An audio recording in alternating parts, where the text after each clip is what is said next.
One of my favorite ASICs is the Baikal G28, and it was an ASIC that was released in 2018. Still profitable to this day. In fact, it has never gone unprofitable.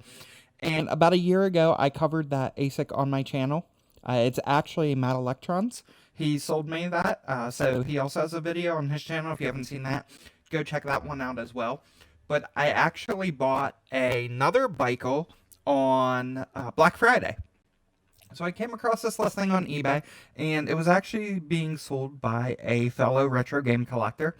He deals in a lot of retro games down in Florida, and he had a Baikal Giant X10, which, if you're unfamiliar, is essentially the smaller version of the BKG28. So it has 3 hash boards versus 7 hash boards, but it supports pretty much all the same algorithms. It's pretty much the same ASIC chips, just on a smaller scale. And right now the G28s are going for about $2,000, which is a rather hefty price tag, and they're very scarce. The X10s are a little bit easier to find, and so I threw him an offer of $200. He accepted it. So I got this for $200 plus 20 shipping plus 10% sales tax in Tennessee. So it was around $240 shipped, and it actually came in today. So we're going to go ahead and get it set up, take a look at what current profitability looks like, and let's talk about why I bought this ASIC.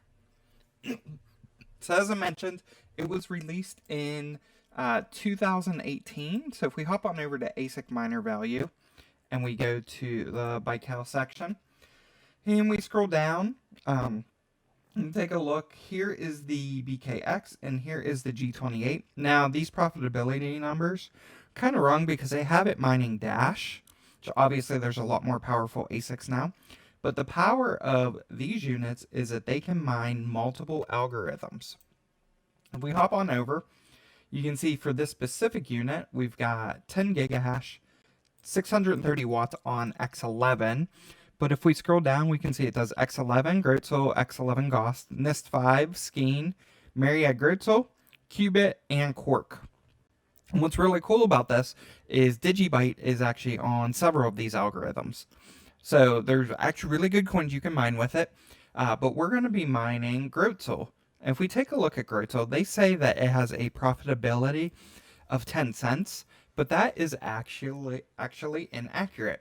So if we hop on over to what to mine, we go to the coins tab, and let's find Grotzel.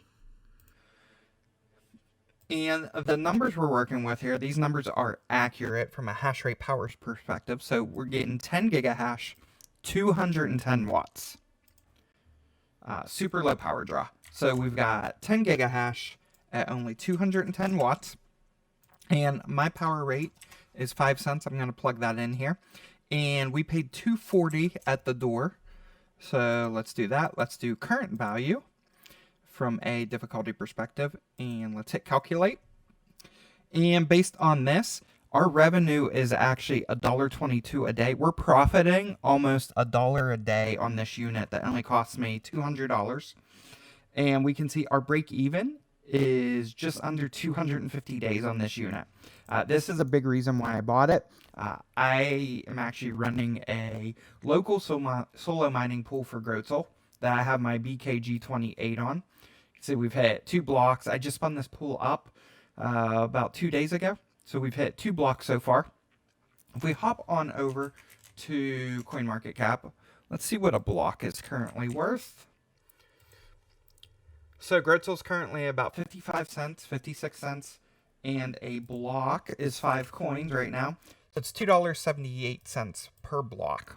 Now my G28 gets about a block a day. So what we'd be expecting here is maybe a block every 2 to 3 days. So that is kind of right on par with what we see from a profitability standpoint. If you're unfamiliar with these units, these are kind of what the hash boards look like. They run off of an Orange Pi as kind of the control board. What's unique is the Orange Pi is actually powered off of the hash boards itself. So what you see is there's a little edge connector that plugs into the Orange Pi, and then you don't need a separate power cable for the control board. You just need 2 per hash board. So it does take 6 pins, which is quite extensive for only 210 watts. But the reasoning for that is each of these algos pulls different wattage. And if you see the X11 algo, which is what Dash is on, pulls 630 watts.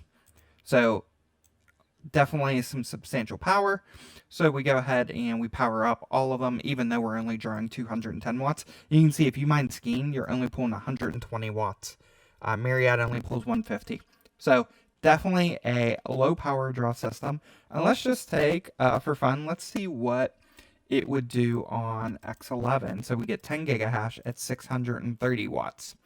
So if we hop back on over, let's take a look at the Dash calculator.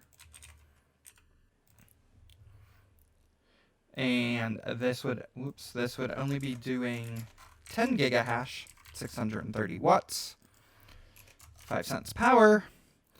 And let's just see what that, we should be negative by a substantial amount. You can see that we would only be making 4 cents a day, 0.0006 Dash, and negative 72 cents. So the power lies in the ability to run multiple algorithms. And in fact, if you go over to what to mine, go to the ASICs tab, and if you search for Baikal, they don't have the X10 here, but they do have the G28, which kind of has that same efficiency standpoint. So at a quick glance, we can kind of see what algorithms are supported at the efficiency rates. So we've got Qubit on Digibyte, Skeen on Digibyte, Myriad on the Myriad variant of Gertzel. Obviously, NiceHash has Quark, and Qubit as well. So lots of options with this unit. We are sticking with Gertzel. You can see the BKG28, as I mentioned, gets about 5 to 5.5, so that's why we're getting about a block a day there. The revenue on that is around $3, give or take. And another cool thing about this is that Gertzel is on Mining Dutch as well. So in the event we choose not to solo mine, we can point our hash rate to Mining Dutch and have it, and it has auto conversion enabled, so we can have it auto diversify across all the coins that we want.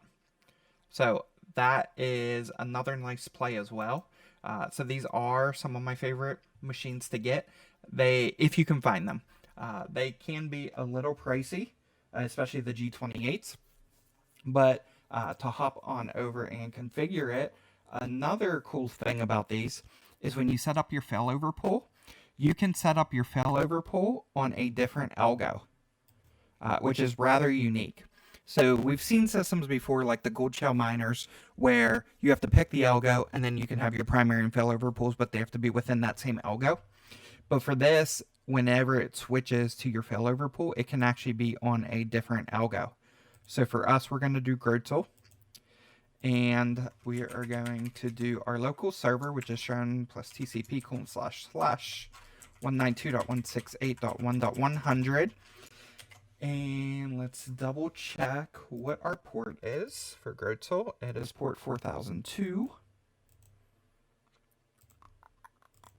So let's go ahead and configure that. And I am going to hop on over to my other ASIC and just grab my address real quick. This one. And then just put a password of X. My mining pool does not support extra nonce, but another cool thing here is you can specify this. And then you can specify the priority. I'm going to do 0 on this one, 1 on this one. That'll essentially make this a failover pool. So this is going to switch this to be my pool. What I like to do is I like to do Mining Dutch as the failover pool. So for whatever reason, if my mining pool goes down, we can fail over to Mining Dutch. So that's what we're going to do here. And you can see it's already ramping up and mining to my mining pool. And we haven't got any accepted shares yet, but it is starting to hash away. We're getting just over 10 gigahash already. So we'll let this kind of settle in and make sure we get some accepted shares, make sure everything is working good with this unit. And while that is kind of doing its thing, I'm going to hop back on over to miners. And I'm going to get rid of Qubit. We're going to switch this back over to Grotzel. And let's do X10 is we'll name the worker. We'll actually do BK X10 just so that makes it a little bit easier to manage. And then down here, you're going to see that they actually run SG Miner behind the scenes. And they actually give you the ability to specify any settings you want. So right now, my fan is set at a static 75%. That is way higher than it needs to be. So especially since I'm not mining the higher power algos, I can tune that down, and we'll keep it within operating temps, but we won't have to be high at all. And then there's a nice hash flag here that you can turn on and off. And basically, if you go over to the GitHub for SG Miner and you take a look at the docs, any of the parameters that you could set in SG Miner, you can set those through the Baikal dashboard. So you just come here and you just do add option, put in the option you want, and that allows you to basically configure those options from within the dashboard. Which a lot of ASICs don't give you this availability. Usually they're locked down to what they do. We're going to go ahead and say save here. So now mining Dutch is my failover pool. And we can see that it is hashing away. And we're sitting at about 10.8. Now, because I saved that, it's currently restarting the miner. So that's why our hash rate dipped down. We're just going to give this a few minutes, let this settle in, and let's see if it gets some accepted shares. After a few minutes of it running, I realized that the hash rate was okay, but I wasn't really seeing that many accepted shares. I was actually only getting a couple every so minutes, which did not seem normal to me. And the 10% and about 50%. So I went ahead and applied a firmware update. To do that, you can head on over. They actually have a GitHub with all their firmwares. So if you go to Baikal Miner, github.com/Baikal Miner, and they have a repo for each of their ASICs. So we are working with the Giant X10, which is GSX10. Just hop on over here and go into the Orange Pi folder. They give you a link to Google Drive where they have all the firmwares hosted. And I confirmed that the SD card that was on my control board was actually running version 1.1, was the very first version that actually was released for the unit. So I went ahead and I updated to 2.2, which is the latest version on Google Drive. And all of a sudden, we were seeing tons of accepted shares as soon as that miner came back up. And our temps are at around 30%. So we're actually going to turn the fans down, because when we flashed it, it set the fans to 100%. Let's drop these down to 50. And we will see what that looks like. But you can see I'm mining to my local node. And we are mining Grotzel. Miner's going to restart now because I just turned those fans down. There's no reason to ramp them that high to just run in the 30s.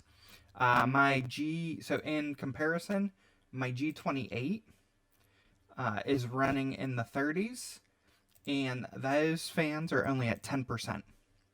Obviously, that unit has 2 fans versus a single fan, but we should be able to run a lot lower fan speed. But we are getting accepted shares over here.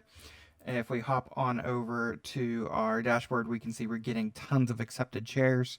It's currently running through the variable difficulty.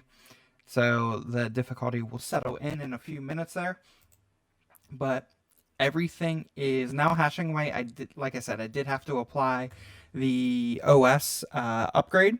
So to do that, I just downloaded the image, flashed it with Balena Etcher, put the SD card in the control board, put the control board back in the unit, and we are all good to go. And in summary, I would definitely just make sure that you, from the get-go, reflash the firmware. Again, it's just on an SD card. So I pulled out the micro SD. I kept the original one just in case the new one didn't work. and I put the new one on a new micro SD, popped it in, and connected, and everything looks good. So far we've got 32,000 accepted shares, only one rejected share. So everything is looking good so far. So we will let this run, and we're getting about the same amount of shares on each of the quote-unquote hash boards. So that is good. And we can see we've got 64 chips on each hash board, where on the G28, I believe there are 96 chips. Yep, on each hash board. And that's why we get 4 gigs per hash board on the G28, but we only get 3.6 on this one. But we're sitting right around 10.8 gigahash per second. And we're running the same frequency, so we're running 300 megahertz on this unit, which is the same as the G28. That's it. We're going to let this thing hash away. Try to see if we can maybe get some solo blocks on Grootzel. And we'll probably check back in maybe in a week or so, see how it's doing. And then I do have a target of how many Grootzel I want to accumulate. Once I get to that point, then I'll probably move these over to Mining Dutch and use them to auto-diversify my portfolio into the coins that I want to hold for the long term.